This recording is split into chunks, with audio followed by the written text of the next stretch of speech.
Hi, so this is me. It's been a few months since I last posted a video on YouTube, and I think it's time for me to tell you a little bit about why that is.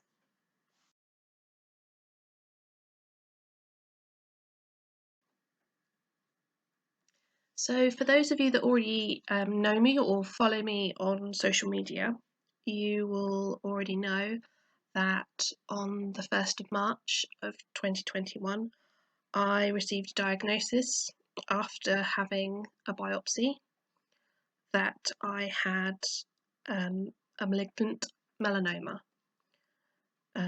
skin cancer.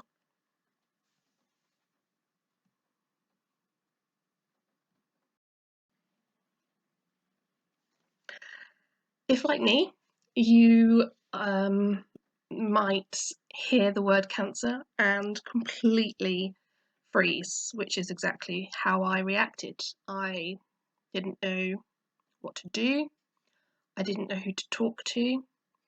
I felt this overwhelming need to protect those closest to me, and I didn't really want to accept the diagnosis. I was really lucky though, really, really lucky.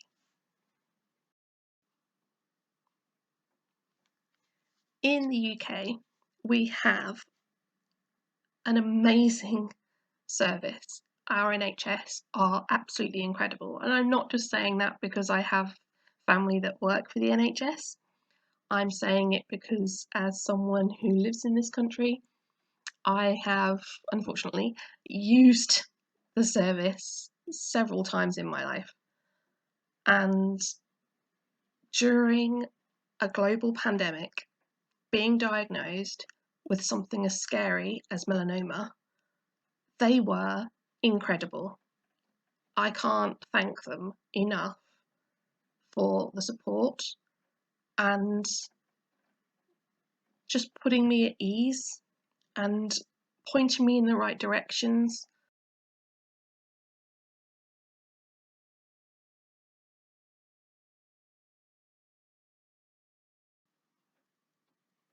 Some of you might be thinking, oh, well, skin cancer, it's not as bad as, you're making it out to be. But actually, factually, melanoma is the worst type of skin cancer you can get. If you're going to get a skin cancer, it's not the one you want. Basically, melanoma, it can grow anywhere in your skin, but more often than not, it is new or even existing moles. It is predominantly caused from UV radiation, despite what people say and rumours that spread around that the sun doesn't cause skin cancer. It actually does. And I am not a sun worshipper. I've never been on a tanning bed. I've had a spray tan with disastrous results. I don't tan. I burn very easily. If I don't wear any sun protection and I go out in moderate sunshine, not blazing sunshine, but just moderate sunshine, I will burn within half an hour. So I have to wear sun protection.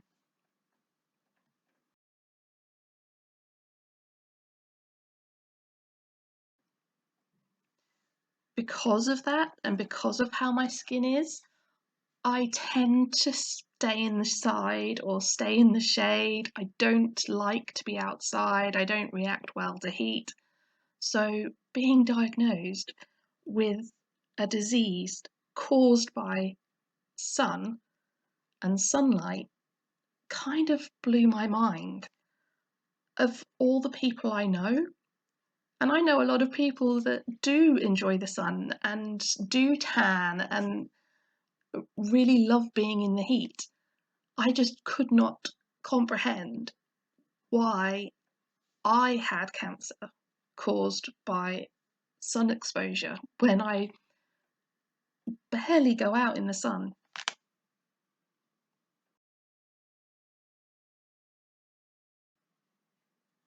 I spent a lot of time thinking about it, going over and over in my head how it could have happened. I did research.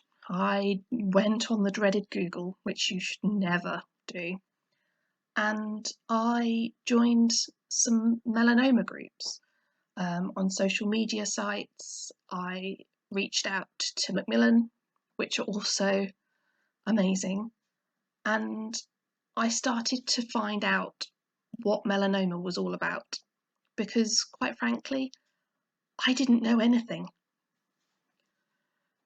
When I started to do this research, it was more about trying to help me understand and make sense of the diagnosis.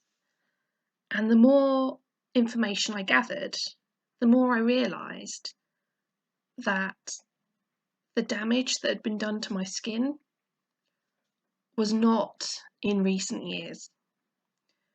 It's probably going back to childhood and adolescence and even my early 20s, when on those rare occasions that I might have been out in the sun for too long, I caught the sun on my shoulders, I burnt a little bit on my arms. Those times that I was out there for a little bit too long and I caught the sun. The days that we went to the beach, or I spent working in the garden, or even the times that, as a teacher, I was on the playing field on sports day and factor 50 wasn't going to cut it for several hours.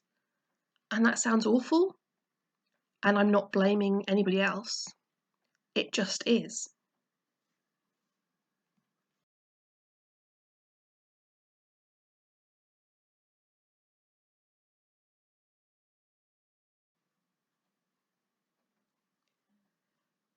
So I said that I'm lucky, and I am.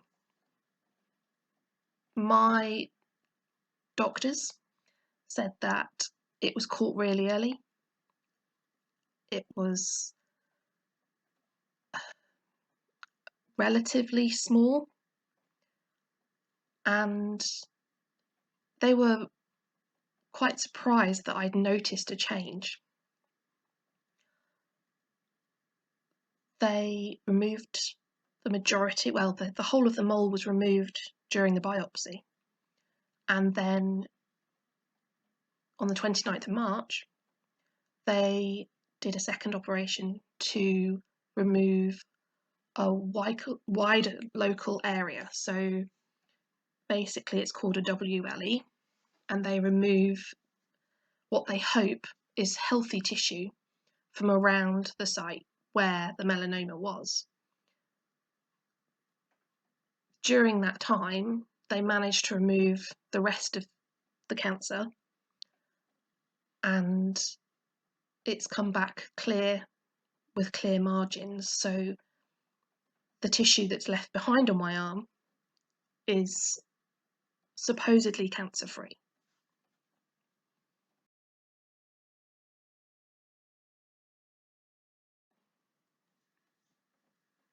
I found this out on the last day of April. So it may have only been a few months, but during those few months, my mental health has taken a very big nosedive. I have closed myself off from a lot of people. I've spent less time outside just through fear of exposing myself to the sun. My family and my friends have been great, trying to coax me back out. And when that wasn't working, tough love was used. And eventually, I agreed to go back out, spend some time outside, covered myself over with clothes and Factor 50. And it only took a few hours, but I still managed to burn on the backs of my hands. And I discovered that it was because I'd been using alcohol gel to clean my hands after paying and receiving money whilst we were out, and it had completely washed off the Factor 50 that I was using. And I was absolutely mortified that I'd allowed myself to burn with everything that I was going through.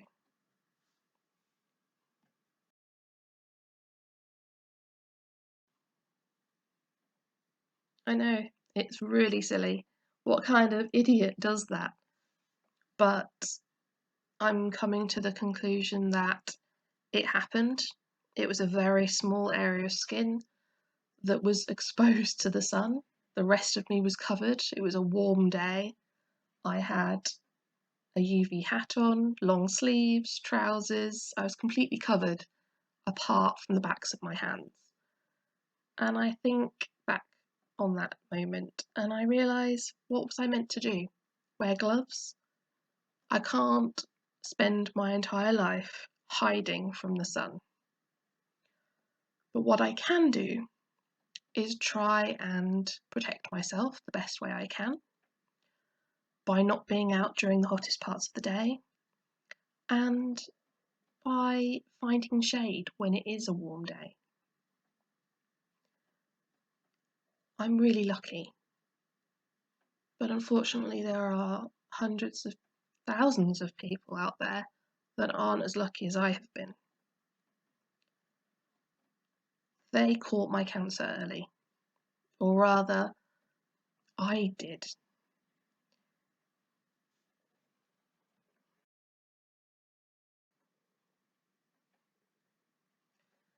When people talk about cancer being detected, people talk about, oh, it's been caught early, or we didn't catch it early enough. And I always had it in my head that it was down to the doctors, it was down to the nurses. They were there to detect when something was wrong. And actually, although they're absolutely incredible, it didn't come down to them detecting it. It wasn't down to them picking up on it in one of my rare doctor appointments. It was down to me. I had to be aware of what was going on. I needed to know that something wasn't right. And I first noticed that something wasn't right back in October last year, and I left it and left it and left it, using the excuse of lockdown number 2, and then Christmas, and then lockdown number 3, before I was finally, I don't know, just a moment of clarity that I needed to just get it checked. You never know. I think the NHS are incredible, but when it comes to things like skin cancer, the best thing you can do is look after yourself.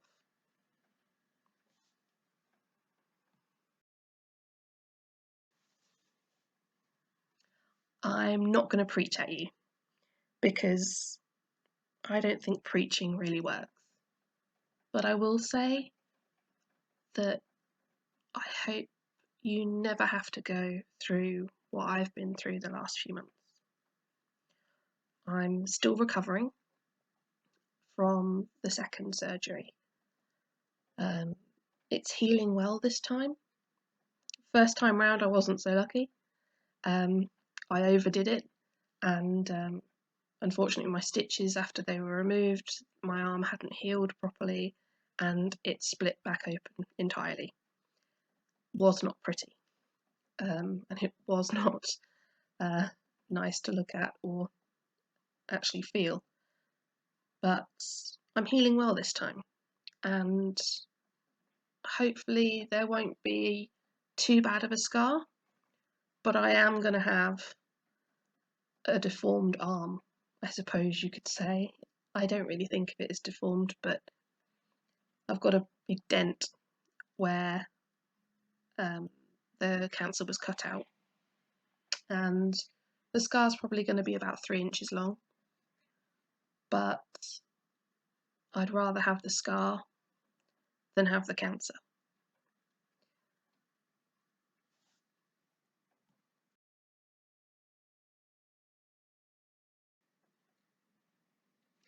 I know I said that melanoma was the worst skin cancer that you can have, and you're probably thinking, well, skin cancer, what's so bad about melanoma? Um, the bad thing about melanoma is that it doesn't spread necessarily across your skin like other types of skin cancer do. Obviously, any spread is bad, but unfortunately, with melanoma, it spreads into your lymphatic system. And for those of you that don't know what that is, when you've had that cold or sore throat and you feel that lump in your throat, or you might have even had swelling underneath your armpits or other parts of your body, those are your lymph nodes, and your lymphatic system is basically the part of your body that fights infection. It goes all over your body, and if the cancer spreads to the lymphatic system, it can spread anywhere. And that is why melanoma is so deadly. I was really lucky that it was caught so early, but it only needed to have spread another 2 millimeters for it to have been a death sentence for me. And when I think about those 2 millimeters, I think, how is that possible? I mean, 2 millimeters is nothing. It really is nothing in comparison with the rest of your body. I'm really, really lucky that I did something about it and that the NHS responded so quickly and did everything they could.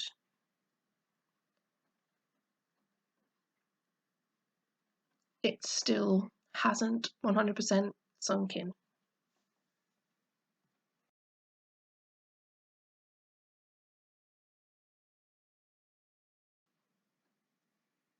So, going forward, I am remaining very positive.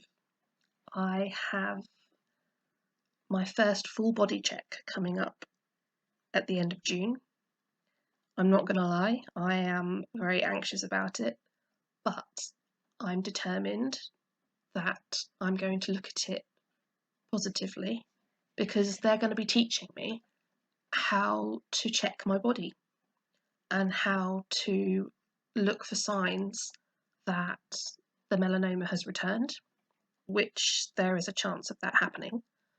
But not only could it return where I've had the cancer removed, I could have other primary sites in my body and not realise it. So I'm at a higher risk, yes, but I still have to live my life. And whilst I'm living my life, I'd like to spread a little bit more awareness of what melanoma is and how you can prevent it, and also how you can detect it.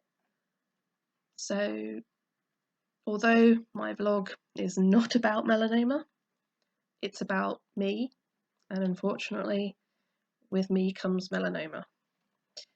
So, thank you for listening, and if you are still listening and still watching. I hope I haven't bored you entirely. And yeah, we'll see what happens next.